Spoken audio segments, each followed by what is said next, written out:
आत्मनिर्भर, उद्यमी और नेतृत्वकारी नारी शक्ति की यात्रा को हम लोगों ने देखा है। आज महिला सुरक्षा के साथ साथ शिक्षा, कौशल और स्वरोजगार, स्वास्थ्य और नेतृत्व के हर स्तर पर महिलाओं की सशक्त भागीदारी, यह आज प्रदेश के अंदर देखने को मिल रही है। हम लोगों ने 9 लाख सरकारी नौकरी यूपी के नौजवानों को दी है। मुझे बताते हुए प्रसन्नता है कि इनमें 1,75,000 से अधिक केवल बेटियों को दिया है, उत्तर प्रदेश की बेटियों को। आज बीसी सखी हो, ड्रोन दीदी हो, सेल्फ हेल्प ग्रुप और लखपति दीदी का एक मजबूत इकोसिस्टम यूपी के पास है। मिशन शक्ति के 5 चरण संपन्न हुए हैं। महिला सुरक्षा, सम्मान और स्वावलंबन के साथ अब महिला श्रम बल में इसका परिणाम क्या है? 13% 2017 के पहले जो महिला श्रम बल या 13% थे, अब ये बढ़कर के 36% तक पहुंचा है और ये मजबूती के साथ आगे बढ़ा है। और इसका बड़ा प्रमाण और क्या नहीं, क्या हो सकता है कि पहले जो एक कहावत थी ना कि देख सपाई बिटिया घबराई, अब वह नहीं है। अब तो प्रदेश के अंदर हम देख सकते हैं कि नाइट शिफ्ट में भी महिलाएं प्रदेश के अंदर ऑफिसेज में और उद्योगों में काम कर रही हैं। अभी आदरणीय प्रधानमंत्री जी ने सी मार्ट की घोषणा यूनियन बजट में करवाई है। ये गांव की उन महिला स्वयंसेवी समूह के लिए जो स्थानीय स्तर पर कोई प्रोडक्ट बनाती है, उनके लिए एक प्लेटफॉर्म का काम करेगा। उत्तर प्रदेश इस योजना के साथ जुड़ने का इच्छुक है। आज उज्ज्वला योजना, बेटी बचाओ बेटी पढ़ाओ अभियान, मातृवंदना योजना, मुख्यमंत्री कन्या सुमंगला योजना, मुख्यमंत्री सामूहिक विवाह की योजना, ये सभी उनके जीवन को उज्जवल बनाने में सहयोग कर रही हैं। तो 1,06,00,000 से अधिक निराश्रित महिलाएं, वृद्धजन और दिव्यांग जनों को 12,000 रुपये सालाना पेंशन की सुविधा भी हम प्रदेश के अंदर उपलब्ध करवा रहे हैं। और हम लोगों ने इस बार के बजट में बहुत व्यवस्था की है कि इन सभी के पेंशन की इस राशि को बढ़ाने का काम सरकार करेगी। इनके लिए करेंगे, आंगनबाड़ी, आशा वर्कर, इन सभी के भी मानदेय को बढ़ाएंगे। शिक्षा मित्र, अनुदेशक, इन सब के लिए भी सरकार कार्य कर रही है। और ये सरकार पहली सरकार है जिसने शिक्षा मित्रों के लिए, शिक्षकों के लिए, किसी भी कोई भी शिक्षक हो, उच्च शिक्षा के हो, माध्यमिक के हो, बेसिक के हो, वे शिक्षा मित्र हो, अनुदेशक हो, इन सबको, शिक्षणोत्तर कर्मचारियों, इनको हम लोगों ने 5 लाख रुपए तक की कैशलेस स्वास्थ्य की सुविधा उपलब्ध करवाई। ये सभी को उपलब्ध करवा चुके हैं। 1 अप्रैल से लागू भी हो जाएगा। लेकिन आखिर पिछली सरकारें कर क्या रही थी? यहां 60 लाख से अधिक आवास ग्रामीण और शहरी क्षेत्र में उपलब्ध करवाए गए। पिक एंड चूज नहीं हुआ। गरीब गरीब है, हर जरूरतमंद को ये सुविधा मिलनी चाहिए। हमारे लिए सबका साथ और सबके विकास, प्रधानमंत्री जी का यह स्लोगन एक मंत्र के रूप में अंगीकार करते हुए हम लोगों ने हर जरूरतमंद को इन सुविधाओं के साथ जोड़ने का काम किया है। और अब सरकार इस बारे में भी कह रही है कि आगे भी विकास का यह मॉडल इसी रूप में आगे बढ़ेगा। हर जरूरतमंद को प्रदेश सरकार उसी रूप में आगे बढ़ाने का काम करे। जीरो पॉवर्टी के लक्ष्य को प्राप्त करने के दिशा में सरकार ने जो काम प्रारंभ किया है। हर जरूरतमंद को राशन कार्ड की सुविधा। याद करिए 2017 के पहले सबसे ज्यादा शिकायत आती थी राशन वितरण की। आज राशन वितरण की कोई समस्या नहीं, क्योंकि टेक्नोलॉजी का उपयोग किया गया है। आज प्रदेश के अंदर किसी भी स्तर पर गरीब को उसका हक प्राप्त हो रहा है। हम जब इसकी बात करते हैं, राजस्व से जुड़े हुए तमाम मामले आते हैं। पैमाइश का है, लैंड यूज का है, वरासत का है, नामांतरण का है। मुझे याद है 2017 के पहले 34 लाख मामले लंबित थे। हम लोगों ने राजस्व संहिता में व्यापक परिवर्तन किए और परिवर्तन करके इसको और आसान बनाया। और मुझे बताते हुए प्रसन्नता है कि महोदय पिछले 8.5 वर्ष के अंदर प्रदेश के अंदर राजस्व से संबंधित पैमाइश से, नामांतरण से, वरासत से जुड़े हुए जितने भी मामले थे, इन सब में 10 लाख नए मामले आए। लेकिन पिछले 34 लाख मामले जो थे अगर न्यायालय में लंबित नहीं हैं, उन सभी का निस्तारण भी इस दौरान हमारी सरकार ने किया है। यानी 34 वर्षों के बोझ को सरकार ने 8-9 वर्षों के अंदर पूरा दूर किया है। एक कॉमन मैन को उसके माध्यम से हम लोगों ने राहत दी है। अब सरकार का फोकस, जब सबका साथ और सबके विकास की बात आती है, तो सरकार का फोकस तुष्टीकरण नहीं, एक कॉमन मैन की संतुष्टिकरण की तरफ होता है और उसी संतुष्टिकरण के माध्यम से हम इस कार्य को आगे बढ़ाने का काम भी कर रहे हैं। और इसी का परिणाम है कि प्रदेश में बहुआयामी गरीबी से 6 करोड़ से अधिक लोगों को गरीबी रेखा से ऊपर उठाने में मदद प्राप्त हुई है। महोदय, प्रदेश के अंदर आज युवा उत्तर प्रदेश के रूप में उत्तर प्रदेश अपनी एक पहचान बना रहा है। हम देख सकते हैं देश के अंदर आबादी का सबसे बड़ा भाग हमारे पास है, सबसे बड़ा भाग यूपी के पास है। और हमें बताते हुए गौरव की अनुभूति होती है कि हमारी युवा ऊर्जा प्रतिभा संपन्न है। किसी भी सेक्टर में यूपी के नौजवानों को अवसर मिला, उसने अपनी प्रतिभा का छाप छोड़ा है। देश और दुनिया के अंदर आज वो अपनी पहचान मजबूती के साथ आगे बढ़ा रहा है। तमाम बड़ी बड़ी कंपनियों में सीईओ के रूप में अपनी धमक को दिखा रहा है।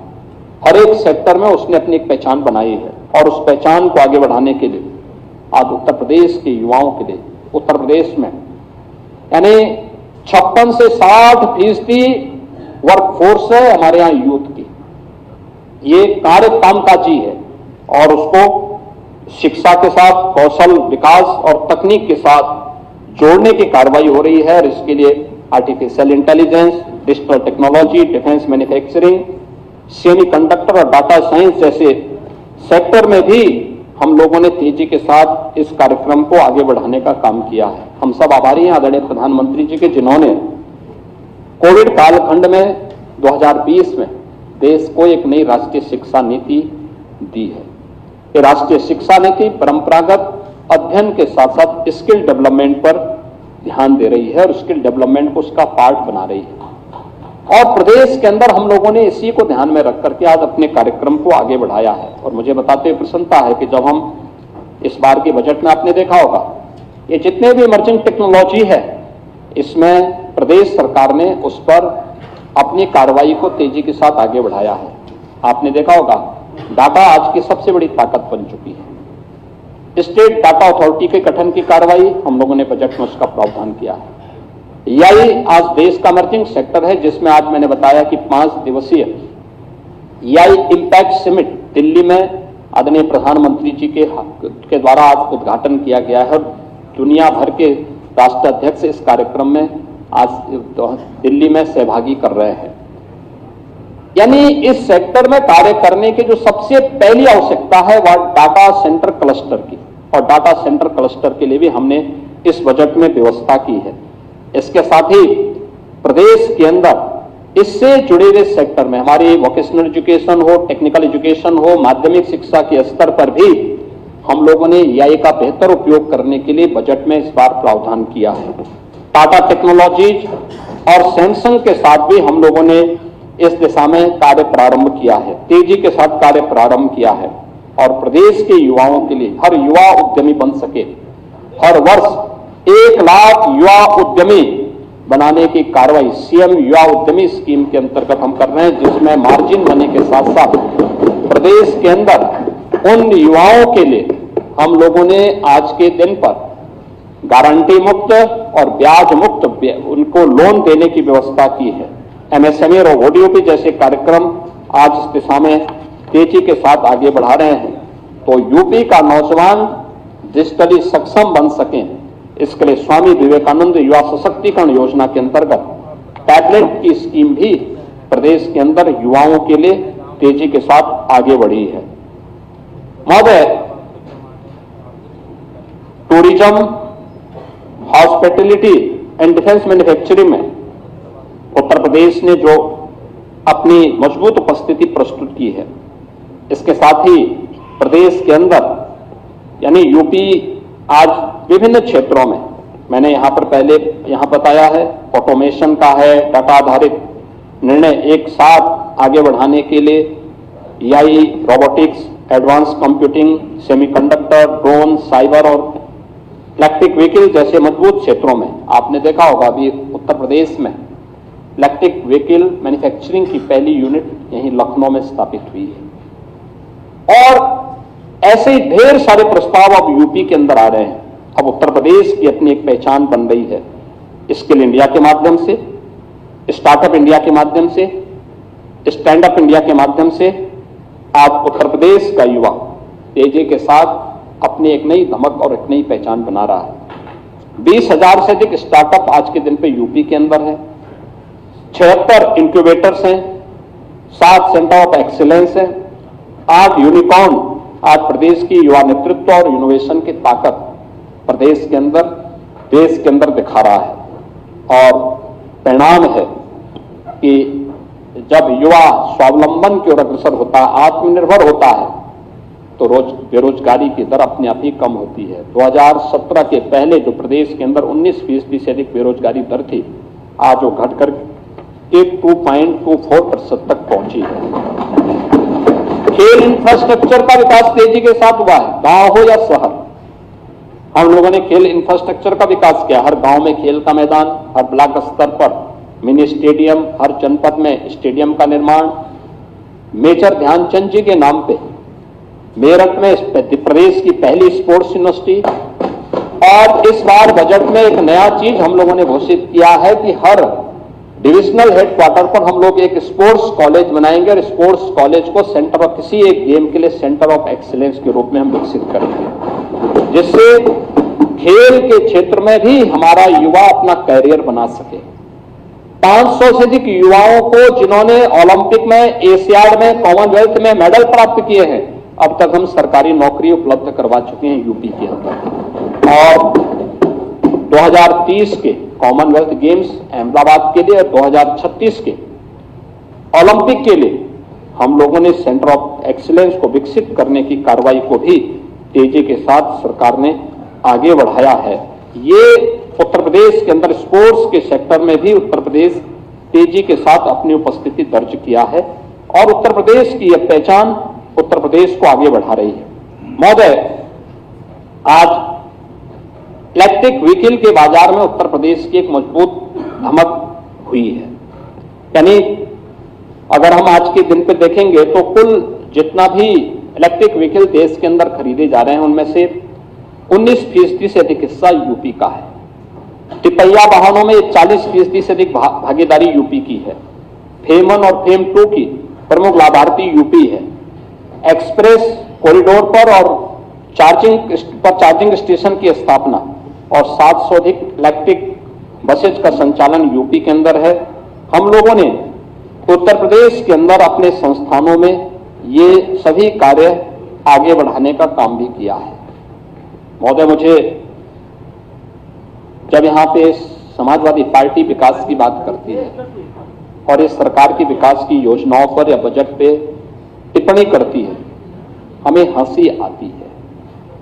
विकास की बात वे लोग कर रहे हैं और विकास के नाम पर आईना दिखाने का काम वे लोग कर रहे हैं जिन्होंने एक बार नहीं 4-4 बार अवसर मिलने के बाद भी प्रदेश के अंदर विकास की किसी ठोस योजना को लेकर के वे आगे नहीं बढ़ पाए। मैंने पहले भी कहा, इनका विकास का मॉडल क्या था? परिवारवादी था, तुष्टीकरण का था, दंगाइयों को पलवित और पोषित करने का था। यही तो प्रदेश के अंदर होता था। और जहां पर इन्होंने प्रयास भी किया, किस प्रकार की स्थिति है, 3 उदाहरण मात्र, उसके बहुत अच्छे ढंग से अब कोई भी समझ सकता है। पहला है JPNIC, यानी देश के अंदर दोषी स्वाधीनता आंदोलन के रूप में इमरजेंसी के खिलाफ शंखनाद करने वाले जयप्रकाश जी उत्तर प्रदेश की धरा पर जन्मे थे।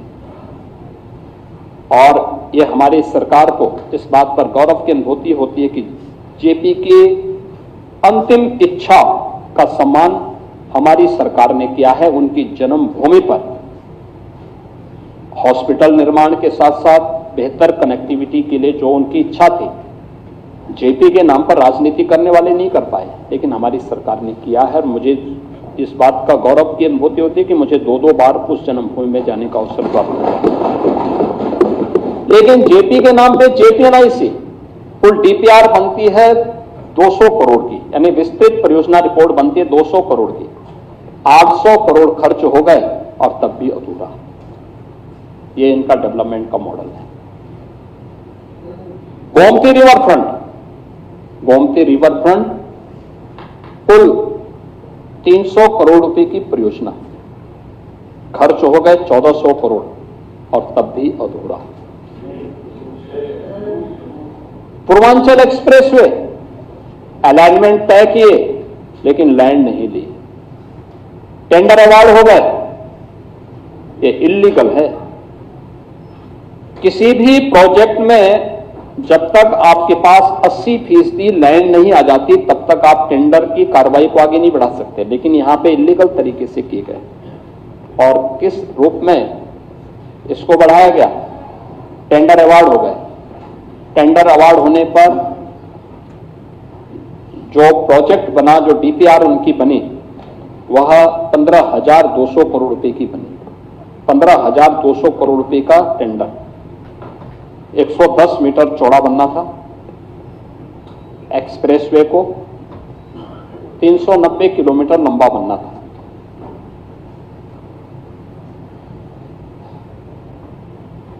जब उत्तर प्रदेश के अंदर एनडीए की बीजेपी नेतृत्व की सरकार बनी, मैंने मई में इसका रिव्यू किया कि क्या प्रोग्रेस है। मार्च में हम लोग सरकार बनाए थे, मई के अंदर मैंने पूछा, मैंने कहा प्रोग्रेस क्या है? बताया गया सब जीरो। मैंने कहा क्यों? क्योंकि हमारा मानना था कि कोई भी प्रोजेक्ट किसी भी सरकार ने प्रारंभ किया हो बंद नहीं होना चाहिए, बशर्ते उसमें कोई भ्रष्टाचार न हो। अगर प्रदेश के विकास में है तो हमें पार्टी लाइन से और उससे ऊपर उठ करके सोचना होगा। लेकिन इस प्रोजेक्ट में जब मैंने देखा प्रोग्रेस जीरो है तो मैंने इसकी जांच, मैंने कहा क्यों नहीं काम हो रहा है? मुझे बताया गया कि साहब लैंड ही नहीं है। तो मैंने कहा लैंड नहीं है तो फिर ये टेंडर कैसे हो गए? इल्लीगल।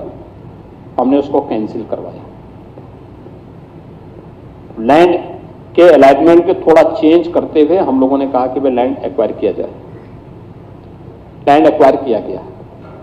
हमने कहा 110 मीटर की बजाय 120 मीटर चौड़ा इसको करिए, क्योंकि प्रधानमंत्री जी के बुलेट ट्रेन के तर्ज पर अगर हम दिल्ली से वाराणसी तक बुलेट ट्रेन के लिए भी कुछ लैंड की व्यवस्था इसके साथ कर सकेंगे तो बेहतर होगा। और हम लोगों ने इसलिए 120 मीटर चौड़ा उसको रखा। हम लोगों ने लगभग 2 वर्ष हमें लगे, यानी 17 से अब 1.5 साल के आसपास लगे हम लोगों को लैंड एक्वायर करने में, लैंड खरीदने में। हम लोगों ने जब 19 में इसका टेंडर किया पहले, तो ठीक 15,200 करोड़ ही आया तो मुझे शक हुआ। मैंने कभी कितने का टेंडर कुल आया है? कहा साहब 15,200 करोड़ का। मैंने कहा पहले, कहा 15,200 करोड़। तो मैंने कहा 15,200 करोड़, 15,200 करोड़ क्या मतलब है इसका? और मैंने कहा ये सभी वही पार्टियां आई हैं जो पहले थी। उन्होंने कहा सर, मैंने कहा इसको निरस्त करो और मुझे बताओ कि पहले बताओ कि क्या ये टेक्निकल और फाइनेंशियल बिड एक साथ मंगाई गई? कहा सर। मैंने कहा इसको अलग अलग एक साथ अलग अलग मंगाई गई तो गलत है, एक साथ मंगाओ, रिलैक्स करो। इस बार जब टेंडर होता है एक साथ, जब टेक्निकल और फाइनेंशियल बिड मंगाई जाती है तो टेंडर कुल हुआ, देखिए 110 मीटर चौड़ा उस एक्सप्रेस वे पर समाजवादी पार्टी 3 वर्ष पहले जो पैसा खर्च करना चाहती थी, वह खर्च करना चाहती थी 15,200 करोड़। और उससे 10 मीटर चौड़ा और बनाने के बाद सरकार ने, बीजेपी की सरकार ने जब उसी एक्सप्रेस वे का निर्माण किया तो वह बना है 11,800 करोड़ रुपए में, वही एक्सप्रेस वे। यानी ये प्रदेश सरकार के संसाधनों पर डकैती नहीं तो क्या है? और ये इनका विकास का मॉडल था। और इसीलिए मैं कह सकता हूं कि समाजवादी पार्टी जेपी और लोहिया के सपनों पर पूरी तरह कुठाराघात की है। इनके द्वारा जो जेपी और लोहिया का संकल्प था संपत्ति और संतति से दूर रहने के, इन्होंने ठीक उसके विपरीत आचरण किया। आज वास्तव में समाजवादी पार्टी का पीडीए का मॉडल क्या है? एक पीडीए पारिवारिक डेवलपमेंट अथॉरिटी बन गया है, यानी परिवार के विकास की एक अथॉरिटी है। कोई उसका चेयरमैन है, कोई उसका सीईओ है, कोई वाइस चेयरमैन है, कोई कुछ और बन गया है, लेकिन लक्ष्य सबका एक ही है, सबका लक्ष्य यही है। नाम कुछ भी कहें लेकिन काम वही है, और प्रदेश को उसी अराजकता की ओर ले जाना, उसी गुंडागर्दी की तरफ ले जाना। इन्होंने वही सब काम उत्तर प्रदेश के अंदर किया है, और मुझे लगता है कि आज समाजवादी पार्टी जिस तेजी के साथ प्रदेश के अंदर इन लोगों ने उस कालखंड में, अपनी सरकार के कालखंड में अव्यवस्था अराजकता फैलाई, इसने यूपी के नौजवानों के सामने पहचान का संकट खड़ा किया। यूपी की बहन और बेटियों के सामने सुरक्षा का संकट खड़ा किया।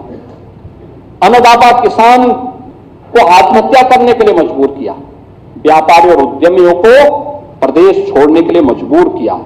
जो मैं फार्मा सेक्टर से जुड़े हुए एक बड़े उद्यमी की चर्चा कर रहा था, इसीलिए मैं कर रहा था क्योंकि उस व्यक्ति की आंखों में आंसू थे और कह रहा था, साहब आज मुझे लगता है कि हर सांझ के बाद एक सवेरा होता है उत्तर प्रदेश के अंदर। आज विकास को जब मैं देख रहा हूं तो मुझे सवेरा दिखाई देता है, लेकिन यह अराजकता समाजवादी पार्टी ने 2006 से जो प्रारंभ किया वो आज भी प्रदेश के अंदर देखने को मिल रहा है। आज प्रदेश के अंदर बेहतरीन कनेक्टिविटी है, जल थल नभ यूपी के अंदर आज देखने को मिलती है। आज आप देख सकते हैं एक्सप्रेसवे का जो संजाल यूपी के अंदर है, पहले 1.5 एक्सप्रेसवे, आज उत्तर प्रदेश देश के एक्सप्रेसवे का 55% एक्सप्रेसवे पर उत्तर प्रदेश का अधिकार है।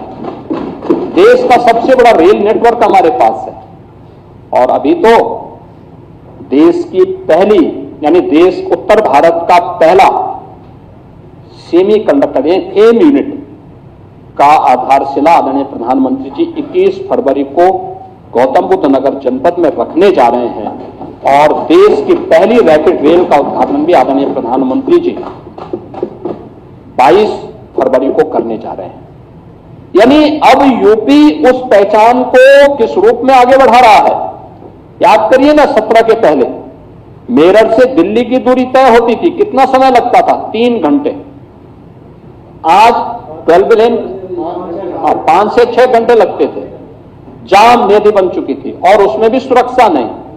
राह चलते हुए कोई व्यक्ति चाय पीने के लिए गया और उस शिखंजी की किसी दुकान में बैठा, पता लगा गाड़ी गायब हो गई। बैल गाड़ी गई या कोई भैंसा गाड़ी गई तो पता लगा कि वो पीछे वाला ही बच जाता था, बाकी भैंस या बैल गायब हो जाता था, भैंसा या गायब हो जाता था। ये तो इनकी पहचान थी उस समय की। लेकिन आज यूपी में सुरक्षा का बेहतरीन वातावरण है और हर व्यक्ति उस दिशा में आगे बढ़ा है। अब यूपी के अंदर 12 लेन का हाईवे दिल्ली मेरठ के बीच, और ये दूरी मात्र 45 मिनट में आप तय कर सकते हैं। रैपिड रेल बनने के बाद यह दूरी मात्र 45 मिनट में आपको देखने को मिल सकती है। अब यूपी में 22 एक्सप्रेसवे का एक बेहतरीन नेटवर्क है, यानी 7 क्रियाशील हो चुके